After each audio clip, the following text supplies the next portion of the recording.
I'm just shocked. I did not think it would be like this. I'm so happy. Welcome to Verona. We are in Verona for one day and we are going to take you around with us to show you all the best things to do here. So we are staying in an amazing B&B, which is about a 5-minute walk from where we are now. I'll put a link to it below. We flew into Bergamo Airport yesterday and we jumped on a Flixbus, which was 2.5 hours delayed. So yeah, that was interesting. But the Flixbus experience overall was good, just 2.5 hour delay wasn't ideal. Today we are going to explore Verona. So our first stop is the Verona Arena. So we'll go check this out, and it is right behind us here.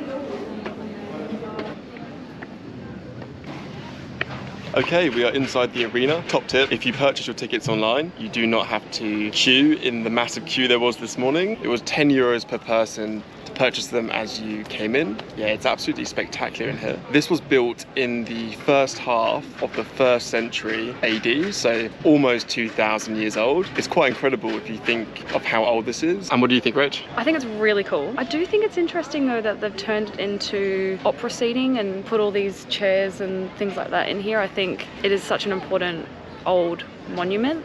The fact that they've changed it so much and added all this modern seating, interesting. Not sure I love it, but yeah, it's just my 2 cents. I think Rachel's actually got a really good point because 1, it's history, so it really should be preserved in its natural state, and 2, it doesn't look as good in photos. Apparently the acoustics here are amazing for opera, but yeah, it's one of those things where it does take it away a bit, just having this massive red seating and stage there, so good point, Rach. Oh yeah, because I've been into the Colosseum and it was really spectacular because there's some parts you can't go into, you can't go down onto the arena because it's so old and they preserved it so well, and you go in and your mind is just like, whoa. And then you come here and the first thing I saw was the red seats and I was a bit like, oh, it's a bit of a shame. Still gorgeous, still recommend coming here, but yeah, I just think had they kept it the way it was, it would probably have been even more extraordinary. Let us know in the comments if you think there should be seating in here in opera concerts, or if you think it should be preserved as it was. So the inside is a lot more original, so it's absolutely beautiful. And I'm sure 2,000 years ago, they'd have had Tuborg, Coca-Cola and bottled water. I'm sure box of wine as well, which I probably did have 2,000 years ago, but yeah, inside it's very cool as well. I'd imagine these walls are pretty thick because the first time in our 10-day trip so far. It's sunshine. I'm so happy. I'm so happy. Must be an Australian thing, but I'm so happy. It must be.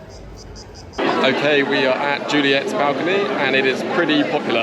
So apparently it looks like you can go inside to go on the balcony, but not today. The queues are massive. Yeah, it is so busy here. The street walking down here as well was chaotic, wild, crowded. Okay, we are currently in Piazza delle Erbe. It's a beautiful part of Verona. There are markets here, there's a fountain, well worth coming to, and it is so hot here. Let's carry on with our tour. Something quite different about the architecture here is the arches between buildings. So if you know why those arches are there, let me know in the comments. If it's to support the houses or for decoration. I'd be interested to know.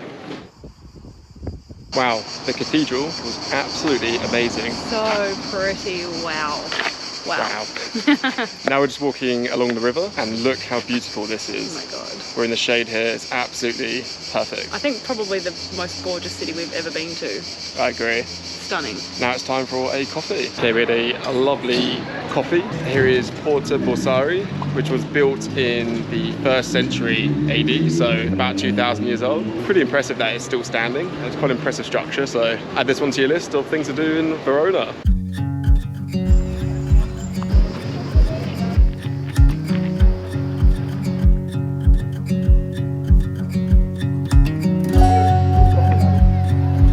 And that wraps up one day in Verona. So last night we went out for a lovely dinner. It was near the Verona Arena, but it was just off the main busy street. The atmosphere was 9 out of 10. Food was 7 out of 10. It wasn't the best food we've ever had, but it was still really good. I think it was a really good spot to go though. If you're in Verona, I think it's well worth going to. My highlights were the cathedral. Even from the outside, the building is absolutely stunning. You can pay to go in, which is what we did. I think that was well worth it. It was only €4. It was really, really beautiful inside. Make sure you take a walk down by the river. It's absolutely beautiful. Now we're about to leave Verona. We're about to pick up our car and we're heading to Bolzano. Excited for this. So yeah, we're about to head into the Dolomites. So make sure you subscribe and we'll see you in the next video. See you then.